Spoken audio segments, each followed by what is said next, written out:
Morning बच्चों, Sardar Patel public school कटरातू Sikar से मैं हिंदी अध्यापिका सुमिता।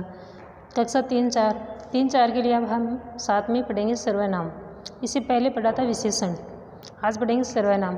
तो पहले सर्वनाम की परिभाषा, सर्वनाम किसे कहते हैं?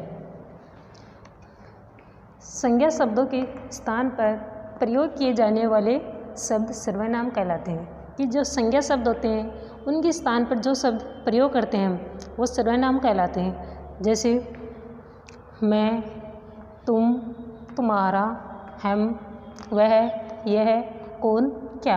तो ये शब्द ये संज्ञा के स्थान पर प्रयोग किया जाता है इनका, ये कहलाते हैं सर्वनाम। फिर सर्वनाम के भेद।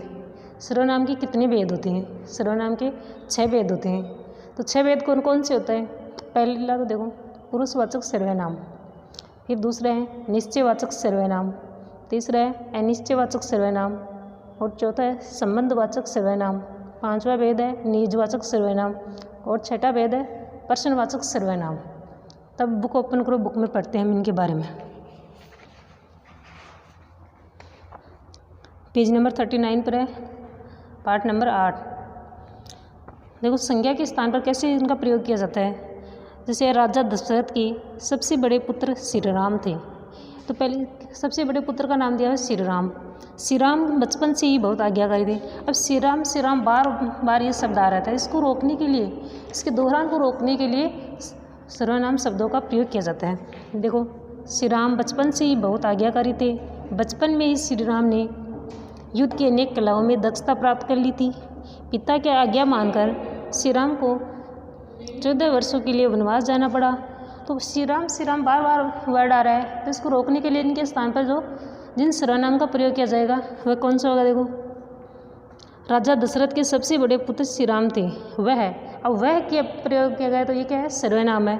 वह बचपन से ही बहुत आज्ञाकारी थे। बचपन में ही उन्होंने का प्रयोग है श्री राम की जगह, तो ये क्या हो गया? सर्वनाम हो गया। तो संज्ञा के जो दौरान होता है, बार बार किसी का नाम आता है, उसको रोकने के लिए जिन शब्दों का प्रयोग किया जाता है वो सर्वनाम कहलाते हैं। सर्वनाम की परिभाषा बताई दी कि संज्ञा शब्दों के स्थान पर प्रयोग किए जाने वाले वर्ड सर्वनाम कहलाते हैं। सर्वनाम के भेद, सर्वनाम के 6 भेद होते हैं। अब पहला भेद देखो, पुरुषवाचक सर्वनाम। पुरुषवाचक सर्वनाम 3 प्रकार के होते हैं। 3 प्रकार कौन कौन से थे पुरुषवाचक सर्वनाम की? पहला है उत्तम पुरुषवाचक सर्वनाम। उत्तम में क्या होता है कि बोलने वाला जिन शब्दों का प्रयोग अपने लिए प्रयोग करता है, कि जिन शब्दों का प्रयोग खुद के लिए करता है वो उत्तम पुरुषवाचक सर्वनाम कहलाते हैं। जैसे हमें, हमारा, अपना, मैं, मुझे, मेरा, हम, ये उत्तम पुरुषवाचक सर्वनाम है। आगे वाले पेज पर देखो मध्यम पुरुषवाचक सर्वनाम। बोलने वाला जिन शब्दों का प्रयोग सुनने वाले के लिए करता है उन्हें मध्यम पुरुषवाचक सर्वनाम कहते हैं। जैसे मैं बोल रही हूँ, किसी अन्य के लिए किसी शब्द का प्रयोग करती हूँ तो वो क्या होता है? मध्यम पुरुषवाचक सर्वनाम। जैसे तू, तुम, तुम्हें, आप, आपका आदि। अब पुरुषवाचक सर्वनाम का तीसरा भेद है अन्य पुरुषवाचक सर्वनाम।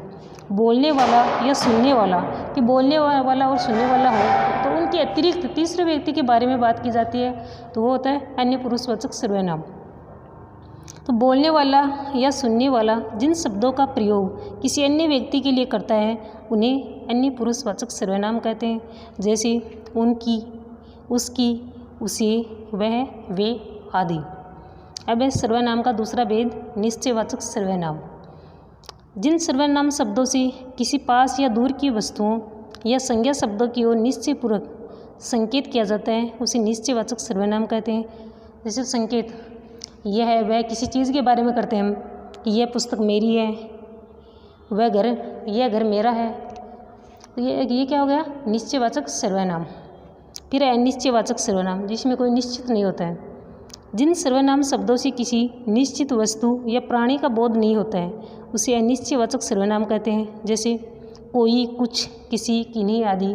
जैसे बाहर कोई खड़ा है, वह कुछ बोल रहा है, तो उसमें कुछ निश्चित मतलब शब्दों का बोध नहीं होता है ना, निश्चित संज्ञा का बोध नहीं होता है, तो वो होता है अनिश्चयवाचक सर्वनाम। देखो दाल में कुछ पड़ा है, अब क्या पड़ा है ये नहीं पता ना, कुछ पड़ा है। फिर तीसरा भेद है संबंधवाचक सर्वनाम। जिस सर्वनाम शब्द से वाक्य में आई संज्ञा शब्दों के साथ संबंध का बोध हो उसे संबंधवाचक सर्वनाम कहते हैं। जैसे जो, सो, जैसा, वैसा, जिसकी, उसकी। इसके उदाहरण देखो, जिसकी लाठी उसकी भैंस।